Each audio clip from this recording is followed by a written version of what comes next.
Hello guys and welcome back to Yuvan's Tech tutorial. Today we are going to be learning how to fix archived story missing or not working on Instagram. If you are experiencing issue with archived story on Instagram, such as them being missing or not working, you can try the following steps to troubleshoot the problem. Check internet connection. Ensure that your phone has a stable and active internet connection. Instagram requires a good internet connection to load content. After that, update the Instagram app. For that, open Google Play Store and search for Instagram. Tap on it. If any update is available, tap on update option. Make sure you have the latest version of the Instagram app installed on your phone. Outdated versions may have bugs or compatibility issue. Close the Instagram app completely and reopen it. This can sometimes help refresh the content. After that, clear Instagram cache.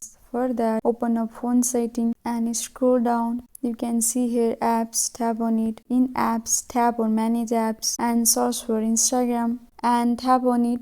In app info, tap on storage. In the bottom you can see here clear data, tap on it. From pop-up, tap on clear all data and clear cache. If none of the above steps work, you can try uninstalling the app and reinstalling it from the Google Play Store. Update your phone's operating system. Make sure your phone's operating system is up to date. Updates can sometimes include bug fixes that may resolve the issue with apps. If none of the above steps work, you can try reaching out to Instagram's official support for further assistance. That's it guys. I hope this video was helpful for you. Please like and subscribe the channel and also don't forget to press the bell icon. Thank you.